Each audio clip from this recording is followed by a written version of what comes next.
Every leader has that one decision, the one that changes everything.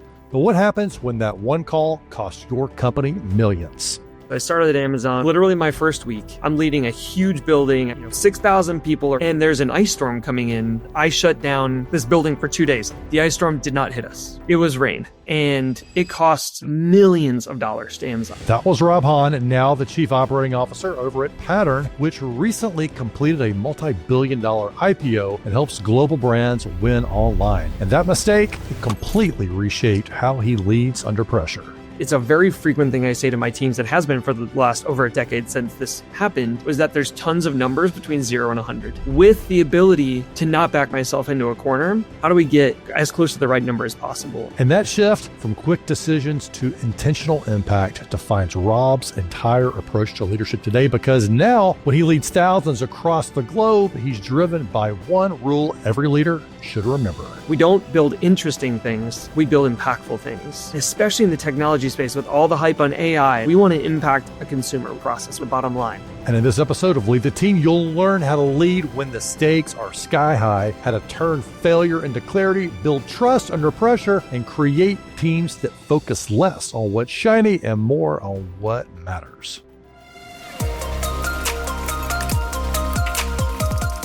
Was there one specific painful moment? And I think everyone has a painful moment where you're like, I'm glad I had that experience, but I never want to go back and relive it. I was fortunate, like I said, early in my career, a lot of people took bets on me. So I was like the youngest, level 8 at Amazon. So it was like executive level role. I'm leading a huge building. I moved to Baltimore.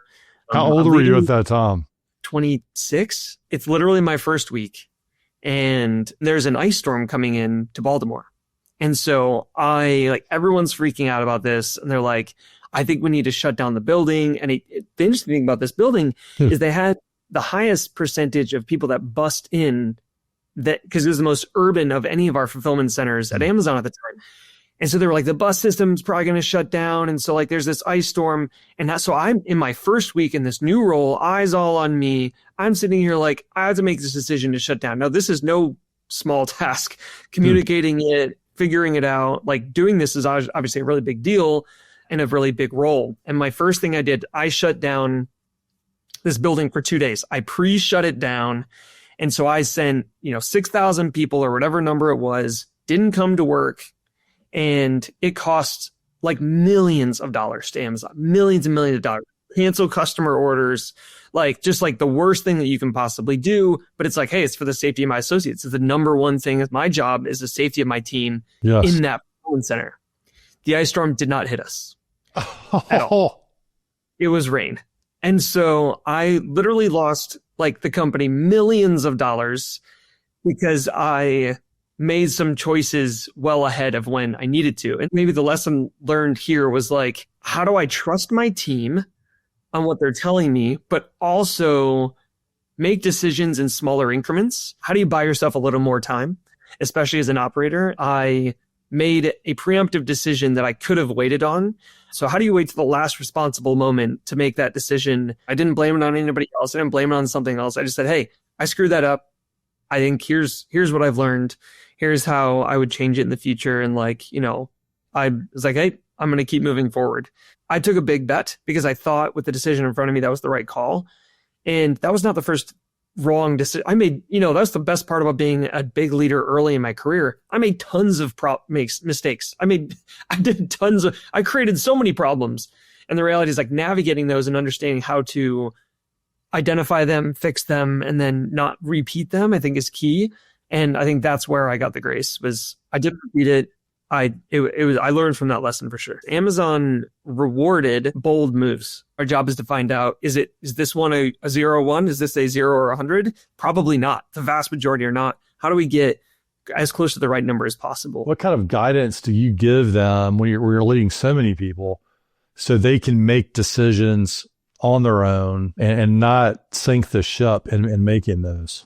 I have this series of tenets that I'm always thinking about for when we're building something from a technology perspective, a process perspective.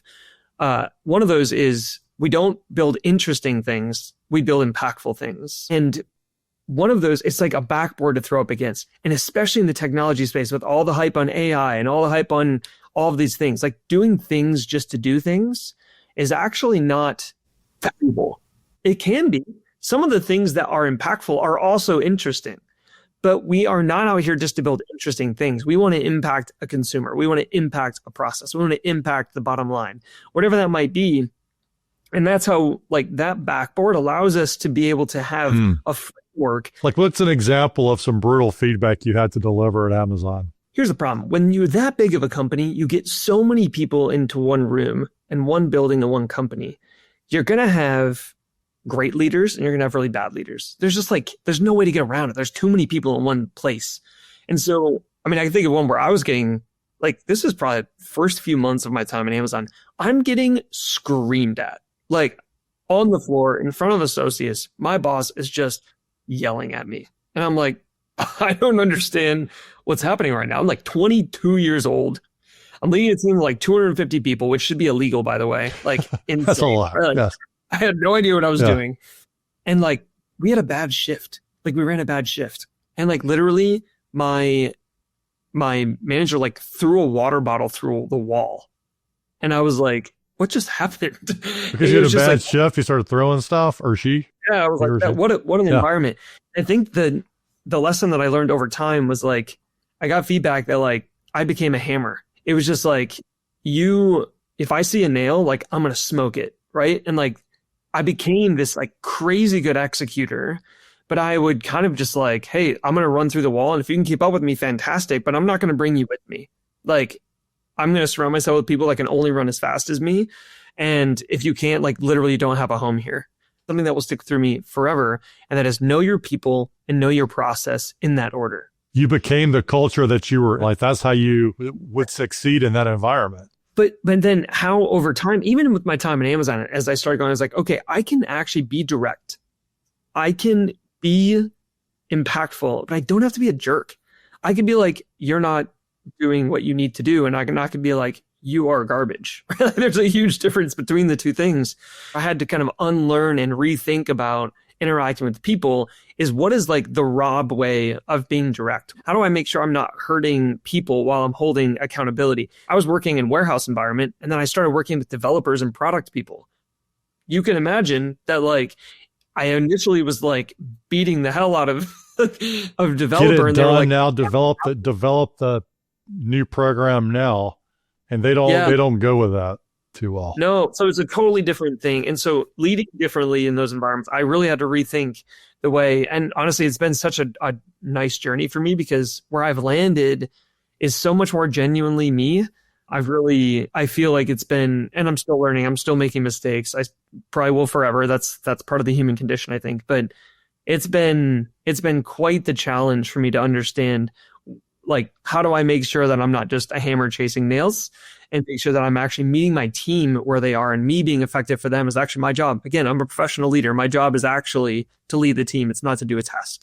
We don't have to operate in a black and white world. We have to treat our people all like this or like that. We need to understand the gray and the nuance and take advantage of that and really operate that world. I think that's what we are as leaders, right? Like the black and white a machine can do, right? Like the gray is literally why we all have jobs, right? Like it is, and that's the key. I'm a human being. I have, agency. I have decisions that I can end up making to affect something. I think that's what makes great leaders tick, right? Like it's like, that's what I want. I want to get myself in a position where I can have a positive impact on an outcome, on a process, and on a group of people. And so I think that gray is what we live for. If the ones that love leadership, I think they live for that gray. One of the things that comes to me too is the culture we create for our teams as a leader is beyond just the results. You're really setting that person up. Like that's how the leadership they experience is how they're going to often treat their people. 100%. I mean, we're the people as a leader. I said this to my team. Somebody said this to me early in my career. Basically, like, remember that like when that person goes home and sits at the dinner table tonight, they're going to talk about you. When I'm leading, thousands of people, like I can't remember every single name. I can't remember every single situation. But what I can do is like be intentional about the interactions I have, because I know that, like, think about the leaders in the situations you've been, a celebrity, like you have an interaction, like I remember this situation a lot. And like, as a leader, I'm not going to remember every interaction I have, but it could be super impactful for that person because they like have made, I'm just a human being, but like that is something where they end up, it becomes a lot more impactful, and that has a lasting impression. So if I like have a tough interaction with that person because I'm having a tough day, that could have an impact on how they do it for years. What comes to me is you are the first domino of the day for a lot of people. And if it's a positive one, it's going to trigger positive interactions throughout their day, all the way to the dinner table, even putting their kids to bed at night. And it could be the reverse. So it's a big responsibility. Yeah. Rob, been fun today, sir. I think we're going to have you on again because y'all are just getting rolling at Pattern.